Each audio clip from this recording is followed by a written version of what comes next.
Hello friends, welcome back to another video from Growing Together with Shirish। आज हम जिस topic के बारे में बात करने जा रहे हैं that is the regulation of excretory mechanisms. ठीक है, ये टॉपिक काफी इंपॉर्टेंट है। इससे सवाल ज्यादा तो नहीं है आए हैं, पर आने की आगे संभावना है, आने की आगे उम्मीद है। there's a हाई पॉसिबिलिटी कि अगर कोई एग्जामिनर जो थोड़ा सा अच्छे लेवल का क्वेश्चन बनाएगा वो यहाँ से टॉपिक से इस सवाल से टॉपिक से बना सकता है अच्छे क्वेश्चंस। आज का वीडियो छोटा रहेगा, इसमें ज्यादा प्रैक्टिस का स्कोप नहीं रहेगा, लेकिन ये वीडियो इंपॉर्टेंट है इस लिहाज से कि असर्शन रीजनिंग और स्टेटमेंट वन स्टेटमेंट टू वाले जो क्वेश्चंस होते हैं उससे ये आपका जो वीडियो है ये बन सकता है। स्टार्ट करते हैं विदाउट एनी डिले। ये मेरे बारे में छोटा सा इंट्रोडक्शन है जिसका ज्यादा वैल्यू नहीं है। ये एक ऐसी चीज है जो आप लोगों को पता होनी चाहिए। आप लोगों का एग्जाम 4 मई का है। मेरी कोशिश रहेगी कि मैं जितना करवा पाऊंगा उतना करवाऊंगा जरूर। ठीक है, हम लोगों का वादा था, मेरा वादा था आप लोगों से कि कंप्लीट ह्यूमन फिजियोलॉजी तो एटलीस्ट करवा ही दूं। और मैं पूरी कोशिश करूंगा कि जितनी जितनी हो सके उतनी ह्यूमन फिजियोलॉजी हो जाए। एटलीस्ट एक टॉपिक तो आपका बहुत अच्छे से तैयार हो जाए मेरी तरफ से। खैर, आज जो हम बात करने जा रहे हैं वो रेगुलेशन ऑफ किडनी फंक्शन की बात करने जा रहे हैं। अभी तक हमने देखा कि अभी तक के प्रीवियस वीडियोस जो आपके थे उसमें ये था कि एनाटॉमिकल स्ट्रक्चर्स क्या हैं, आपके जो सेलुलर स्ट्रक्चर्स हैं वो कैसे हैं, आपके डिफरेंट नेफ्रॉन्स के पार्ट्स किस तरह से रीअब्जॉर्प्शन करते हैं, सिक्रीशन करते हैं, और कैसे आयनिक और जो है पीएच का बैलेंस बना के रखते हैं। वो बैलेंस बड़ा जरूरी है। वो जरूरी इसलिए है क्योंकि अगर आपका आयनिक या पीएच बैलेंस हल्का सा भी डिस्टर्ब होगा तो वो बॉडी की फिजियोलॉजी को भी डिस्टर्ब करेगा। आप एक चीज को बहुत ताज्जुब से यहाँ देख रहे होंगे कि यहाँ पे 3 ऑर्गन्स का नाम लिया गया है या 3 सेंटर्स का नाम लिया गया है। ऑर्गन्स भी हैं इनमें से और कुछ सेल्स भी हैं, एपरेटस है। ठीक है, तो regulation of kidney is effectively monitored. Monitoring का मतलब कम ज्यादा हो रहा है। ठीक है, और वो कम ज्यादा नॉर्मल नॉर्मल केस में हो रहा है या एबनॉर्मल केस में हो रहा है, और उसका रेगुलेशन कैसा हो ये हार्मोन से रिलेटेड होता है। जब हम केमिकल कोऑर्डिनेशन वाला चैप्टर पढ़ेंगे, जो मेरे ख्याल से 2 चैप्टर्स के बाद आएगा, इसके बाद लोकोमोशन आएगा, उसके बाद ब्रेन वाला चैप्टर आएगा, न्यूरल कंट्रोल होगा, उसके बाद केमिकल वाला आएगा। उसमें पढ़ेंगे तो हम इस चीज को और अच्छे से बहुत डीपली समझेंगे। आप ये 3 चीजों का नाम देख रहे हैं, हाइपोथैलेमस का नाम देख रहे हैं, एक हार्ट का नाम देख रहे हैं, जेजीए का नाम देख रहे हैं।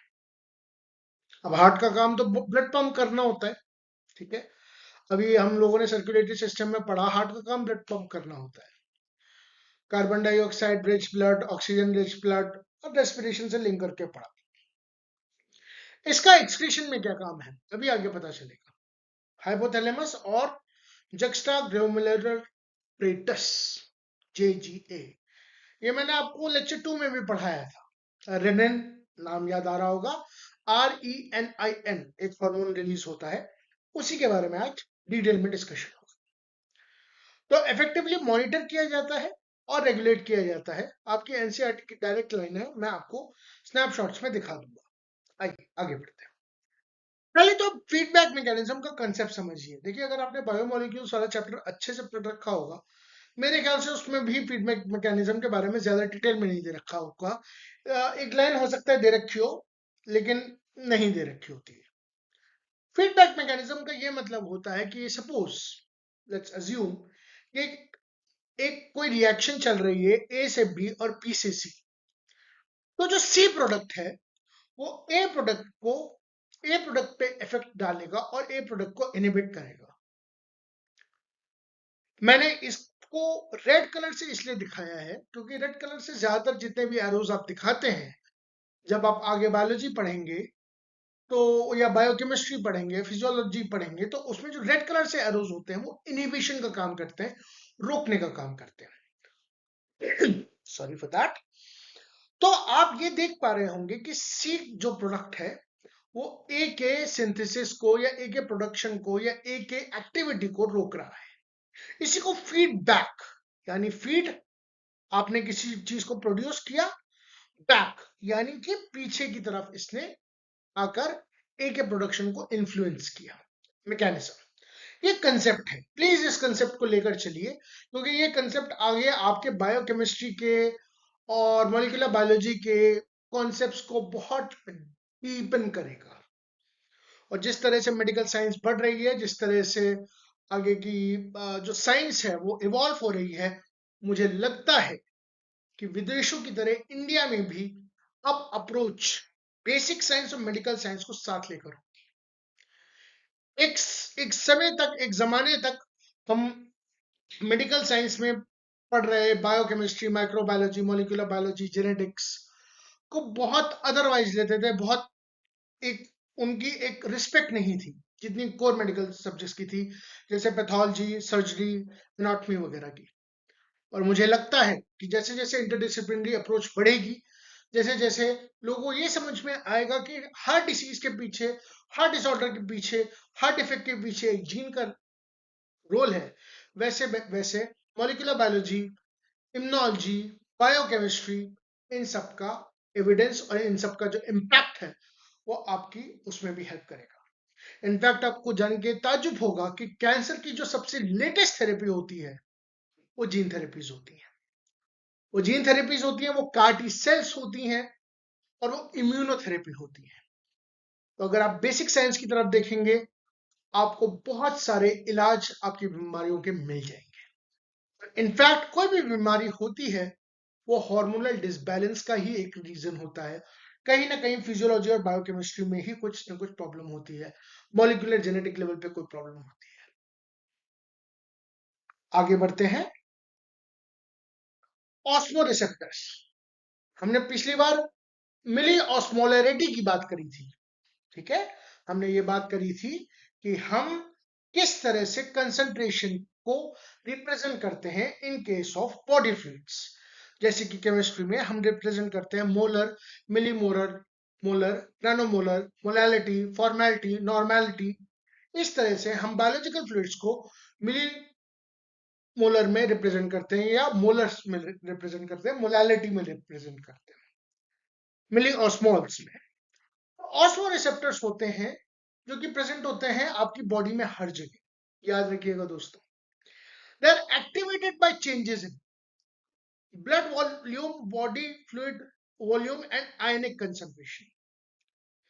जैसे ही आपकी बॉडी में फ्लूइड में कोई वॉल्यूम में चेंज आया, आपके ब्लड के फ्लूइड में वॉल्यूम में कोई चेंज आया, आयनिक कंसंट्रेशन में कोई चेंज आया, वैसे ही ऑस्मो रिसेप्टर्स एक्टिवेट होते हैं, ठीक है।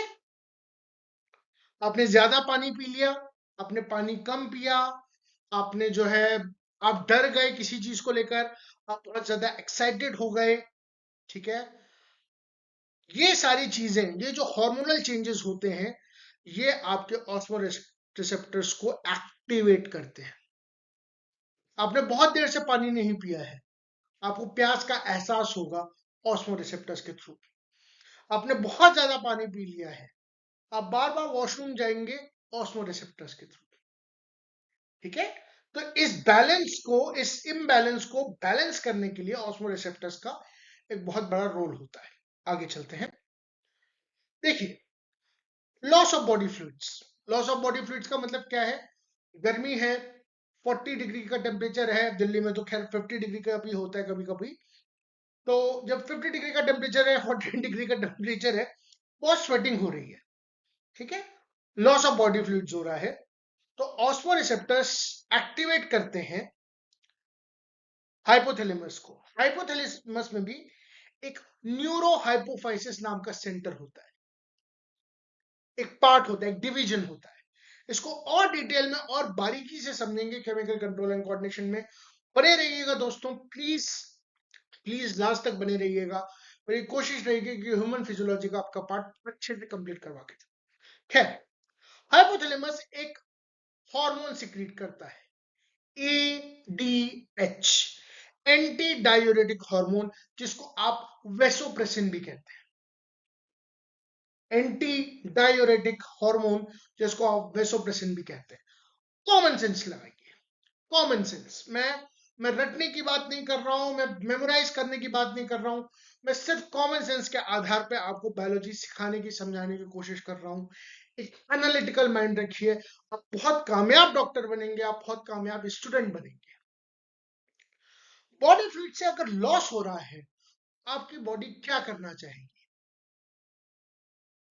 अपने पानी को, अपने अंदर के जो वाटर इनटेक है उसको रिटेन करना चाहिए, क्योंकि हम सबका शरीर 65 से 70% पानी का बना हुआ है, राइट? तो क्या होगा? एंटी डायूरेटिक हार्मोन, एंटी मतलब विरोध में, अगेंस्ट डायूरेटिक हार्मोन या वेसोप्रेसिन, ये क्या करेगा? ये वाटर एब्जॉर्प्शन करेगा, रीअब्जॉर्प्शन करेगा from the latter parts of the tubule. मैंने क्या बताया? केवल कॉमन सेंस लगाना है, केवल और केवल कॉमन सेंस लगाना है, कोई इसमें परेशानी की बात नहीं है। जब लॉस ऑफ ब्लड फ्लूइड होगा, हाइपोथैलेमस के न्यूरो हाइपोफाइसिस से एडीएच रिलीज होगा, एंटी डायूरेटिक हार्मोन जो वेसोप्रेसिन भी कहलाता है, वो वाटर रिटेंशन या वाटर रीअब्जॉर्प्शन का पार्ट करेगा। कहां से दोस्तों? हमने पिछली वाली क्लास में पढ़ा था, वाटर का रीअब्जॉर्प्शन लास्ट पार्ट होता है नेफ्रॉन में, तो latter parts of the tubule में है।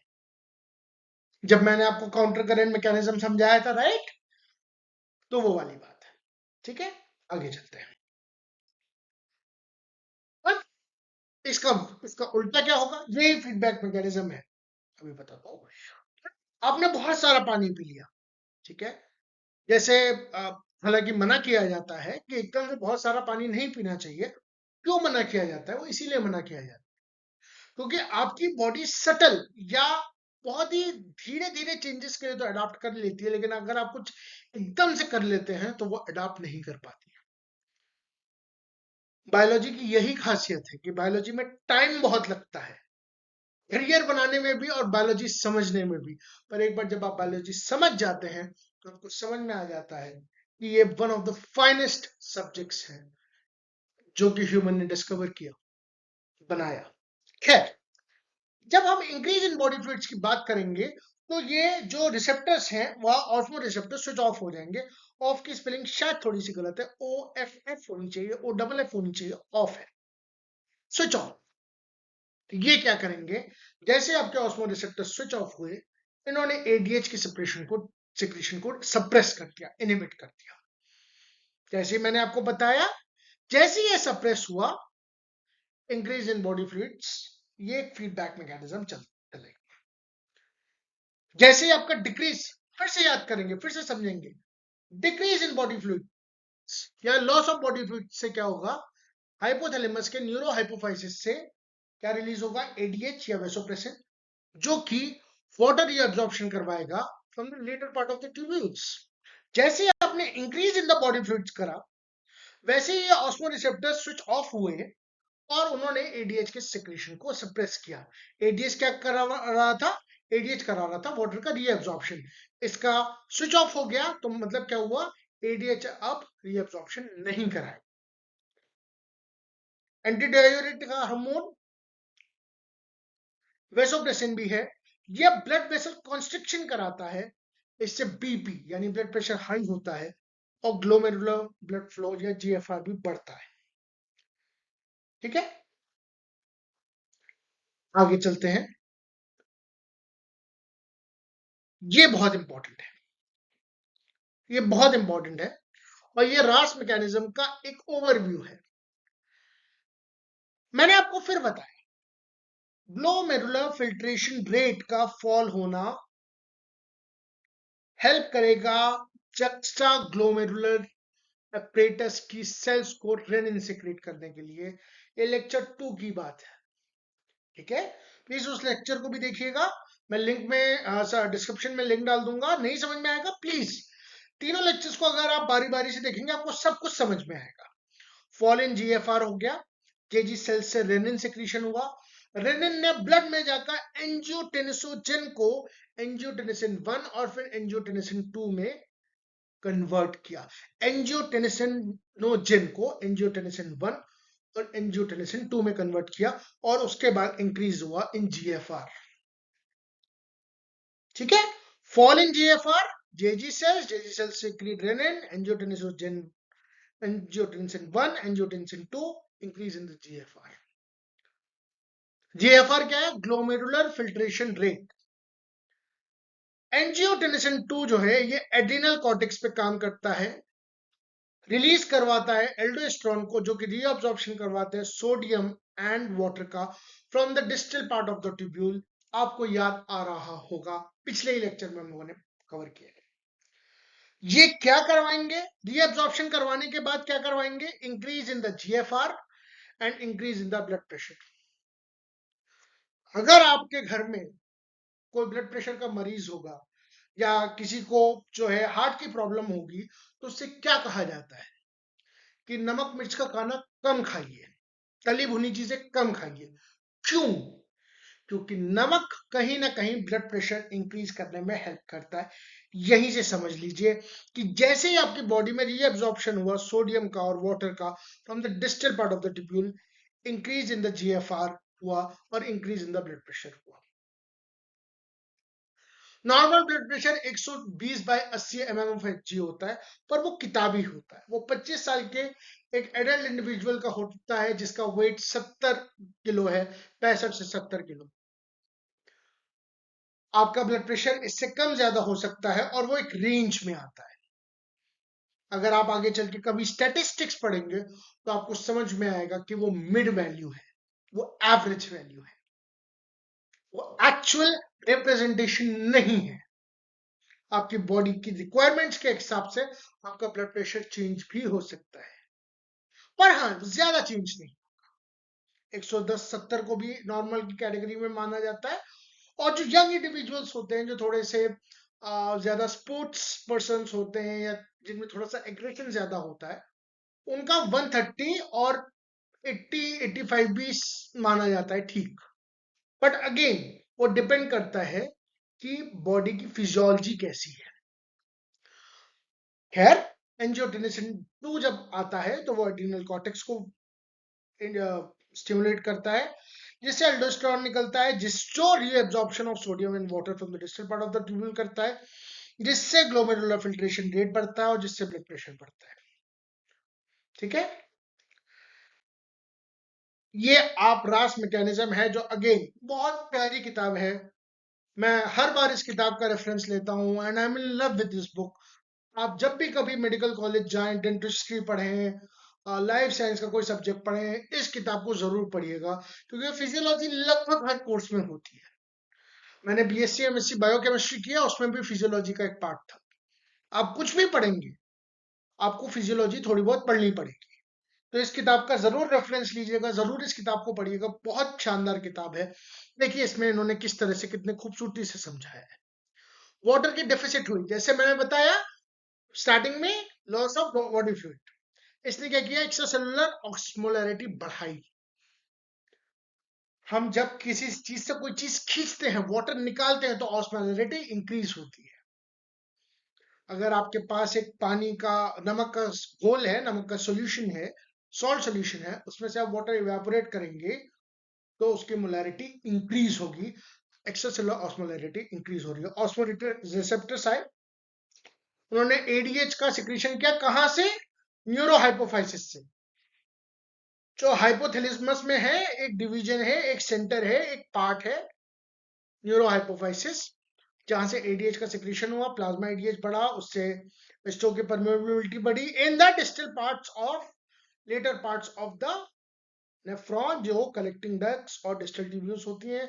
एस्ट्रो को रीअब्जॉर्प्शन हुआ और एस्ट्रो सिक्रीटेड हुआ, और ये नेगेटिव। देखिए मैंने आपको बताया था किताबों में जहां भी नेगेटिव का सेंस आता है वहां पे रेड एरो दिखाते हैं। देखिए यही फीडबैक मैकेनिज्म है। ये आपको कि कहां से सिक्रीट हो रहा है, क्या सिक्रीट हो रहा है, ये 29 फिगर है neuro anatomy of the ADH secretion, कि यहाँ से पिट्यूटरी से के हाइपोथैलेमस से, यहाँ से थोड़ा सा मैं जूम करने की कोशिश करता हूँ, हालांकि होगा नहीं, नहीं जूम करने की नहीं होता, नहीं जूम अनफॉर्चुनेटली, तो मुझे आता नहीं है, मुझे सीखना पड़ेगा। खैर, तो एडीएच सिक्रीशन हुआ और इस तरह से आपका काम बना।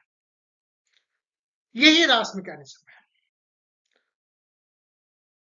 और ये थोड़ा इसका एक थोड़ा सा बड़ा डायग्राम है जिसमें मैंने आपको यही समझाने की कोशिश करी है कि किस तरह से इसकी न्यूरो एनाटॉमी चलती है। अब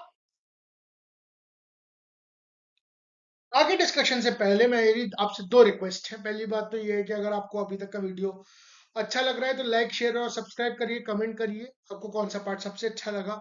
नहीं अच्छा लग रहा है तो भी कमेंट करिए। देखिए मैं इस चीज में नया हूं। मेरे पास जितनी भी नॉलेज है, जितना भी मेरे पास एक्सपीरियंस है as a biochemist, as a JRF, as a MTech student from IIT Delhi, as a BSc MSc graduate from MU Aligarh, ठीक है, मैं वो आपके साथ शेयर करना चाहता हूँ। उसकी शुरुआत नीट सीरीज के थ्रू होगी, फिर मैं आगे आपको गेट का, सीयूईटी का और भी अगेन बहुत ही बायोलॉजिकली इंक्लाइन मेरे सब्जेक्ट्स रहेंगे। तो अगर आपको मेरी बायोलॉजी पढ़ाने की जो एक मोटिवेशन है, एक जो इंस्पिरेशन है वो पसंद आती है तो प्लीज आप लोग कमेंट करिए। गलत अगर मैं कुछ गलत बोल रहा हूं या अगर आपको नहीं समझ आ रहा है मेरी बात तो वो भी कमेंट करिए। I am ready to learn.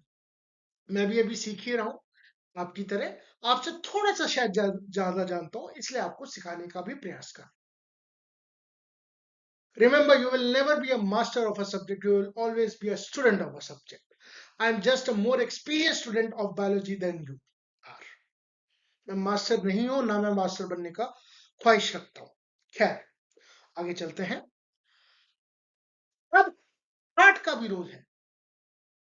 कितनी खूबसूरत बात है कि कहां किडनी और कहां हार्ट, बट रोल है। ब्लड फ्लो जो आर्टरिया से आता है, ये एक फैक्टर रिलीज करता है, एट्रियल नाट्रियूरेटिक फैक्टर, ठीक है। नाट्रियूरेटिक फैक्टर रिलीज करता है कौन? आर्टरिया ऑफ द हार्ट, जो कि वेसो डायलेशन में काम करता है, जो कि डिक्रीज करता है ब्लड प्रेशर। क्यों? क्योंकि एक समय के बाद अगर ब्लड प्रेशर इंक्रीज ही होता रहा तो वो भी मुसीबत का कारण बन जाएगा, वो भी फिजियोलॉजी को डिस्टर्ब करेगा, ठीक है। तो ये एट्रियल नाट्रियूरेटिक फैक्टर जो आता है, एएनएफ जिसको हम कहते हैं, एट्रिया से आता है, ब्लड फ्लो की वजह से आता है, वेसोडाइलेशन कॉज करता है और डिक्रीज करता है ब्लड प्रेशर, ठीक है। ये फैक्ट है, इसको याद करिए। और ये प्रोसेस है जिसके बाद ज्यादा डिटेल में नहीं दे रखा है, इसके बारे में कुछ लाइनें बता रखी हैं केवल। आगे बढ़ते हैं। तो एएनएफ, एट्रियल नाट्रियूरेटिक फैक्टर, और रास mechanism works in opposite direction. रास का काम क्या है? रास का काम है इंक्रीज करना जीएफआर को, इंक्रीज करना ब्लड प्रेशर को, वैसो कॉन्स्ट्रिक्शन कराना। एएनएफ का काम वैसो डायलेशन कराना है, डिक्रीज इन ब्लड प्रेशर है। ब्लड प्रेशर डिक्रीज होगा तो जीएफआर भी डिक्रीज होगा, या अपोजिट डायरेक्शन में काम करते हैं, जैसे कि थायराइड और पैराथायराइड हार्मोन, जैसे कि कैल्सिटोनिन हार्मोन और एक और हार्मोन जो कैल्शियम रिलेटेड होता है, शायद प्रोलैक्टिन, शायद prolactin, I am not sure about it. खैर, वो उसमें पढ़ेंगे, केमिकल कंट्रोल में अभी नहीं जाएंगे। तो अगर ये बैलेंस डिस्टर्ब हुआ, कहीं ना कहीं बहुत ज्यादा एक गंभीर समस्या उत्पन्न हो सकती है। It can be very very dangerous, it can be very very fatal, it can be very very disturbing to the normal human physiology. हमारी हर सेल, हमारी बॉडी की हर एक रिएक्शन, हमारे बॉडी का हर एक मैकेनिज्म इस बात का ये पूरा एफर्ट डालता है कि हम जिंदा रहें और हम अच्छे से सरवाइव कर पाए। तो मिक्स न्यूट्रिशन क्या है, या मिक न्यूट्रिशन क्या है? मिक न्यूट्रिशन कुछ नहीं है, यूरिन का फॉर्मेशन और उसका पैसेज पास आउट होना ही है। तो यूरिन फॉर्मेशन होता है नेफ्रॉन्स में, नेफ्रॉन से फिर एक वॉलेंटरी सिग्नल जाता है सीएनएस के थ्रू, जो यूरिनरी ब्लैडर तक पहुंचता है, उसके बाद यूरिन आपका पास आउट होता है। यहीं से एक वो आता है, एक आता है डाइपर्स का कॉन्सेप्ट। जो बच्चे होते हैं, जो किड्स होते हैं, 1-2 साल के जो बच्चे होते हैं, they are not able to, उनके अंदर ये वॉलेंटरी सिग्नल अभी डेवलप नहीं हुआ है। और जो बड़े होते हैं, जो बहुत ओल्ड एज होते हैं, जिनके एज 75 प्लस होती है, 80 प्लस होती है, उनके लिए एडल्ट डायपर्स आते हैं, अगर आपने ऐड सुना हो कभी तो। वो इसीलिए आते हैं क्योंकि ये वो लोग ये वॉलंटरी सिग्नल मिस आउट कर जाते हैं, उनके अंदर से ये वॉलंटरी सिग्नल चला जाता है। आगे बढ़ते हैं। तो होता क्या है? वॉलंटरी सिग्नल आया कहां से? सीएनएस से आया। Stretching of the urinary bladder केवल एक प्रोसेस है जिसको आपको याद करना है, ठीक है। Gets filled with urine, urinary bladder urine से फिल्ड अप होता है। Stretch receptors on the wall of the bladder send signals to the CNS.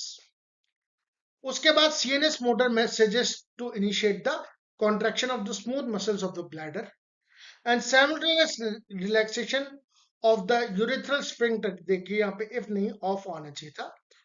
Simultaneous relaxation of the urethral sphincter causes the release of the urine mixed nutrition. Voluntary signal आया, stretching of the urinary bladder हुआ, gets filled in with the urine. Stress receptors on the walls of the bladder sends the signal to CNS. CNS motor message to initiate the contraction of the smooth muscles of the bladder. Simultaneous relaxation of the, यहाँ if नहीं आना चाहिए, off आना चाहिए, of the urethral sphincter causing the release of the urine mixed nutrition. अब ये कुछ facts हैं जो आप लोगों को पता भी होंगे, मैंने लिख दिए हैं। एडल्ट ह्यूमन इतने 1 to 1.5 लीटर्स यूरिन करता है। ये लाइट येलो कलर की होती है। इसका पीएच जो है 6 के अराउंड होता है। कैरेक्टरिस्टिक ऑर्डर होता है 25 to 30 grams urea per day आता है। Analysis of urine metabolic disorders of kidney mall function के बारे में बताती है, जैसे कि ग्लाइकोसोयूरिया और जो कीटोन यूरिया है वो डायबिटीज मेलिटस के बारे में एक इंफॉर्मेशन देती है। फैक्ट्स है, ये एक मैकेनिज्म है जिससे आपसे अरेंज करके पूछा जा सकता है, और ये कुछ फैक्ट्स हैं जो आपसे डायरेक्टली पूछे जा सकते हैं आपके एमसीक्यू के फॉर्म में, आपके टेबल के फॉर्म में, ठीक है। इस पूरी प्रोसेस को मिल्क न्यूट्रिशन रिफ्लेक्स कहते हैं, और लास्ट की प्रोसेस को मिल्क न्यूट्रिशन कहते हैं। रिलीज ऑफ द यूरिन को मिल्क न्यूट्रिशन कहते हैं। ये आपके दो स्नैपशॉट्स हैं, रेगुलेशन ऑफ द किडनी वाला फंक्शन, ठीक है, और ये आपका मिक्स न्यूट्रिशन का पार्ट है। आज के लिए इतना ही काफी है, आज के लिए इतना ही बहुत है। अब बस आपके दो टॉपिक्स और बचते हैं इस चैप्टर में, जिसमें एक में आता है एक्सक्रीशन फ्रॉम अदर ऑर्गन्स, उसके बाद disorders of the excretory system, ठीक है। तो आज की क्लास यहीं खत्म होती है। Thank you so much. आज मैं कोई सवाल नहीं डाल रहा हूं, क्योंकि पिछली बार जब मैंने सवाल डाले थे तो मुझे उसका ज्यादा अच्छा रिस्पॉन्स नहीं मिला था। तो मुझे लगता है शायद आप लोगों को अभी प्रैक्टिस की जरूरत नहीं है। अभी आप लोग मुझसे और ज्यादा पढ़ना चाहते हैं, थ्योरी पढ़ना चाहते हैं, सवाल प्रैक्टिस नहीं करना चाहते। इस वजह से मैं सवाल नहीं डाल रहा हूँ।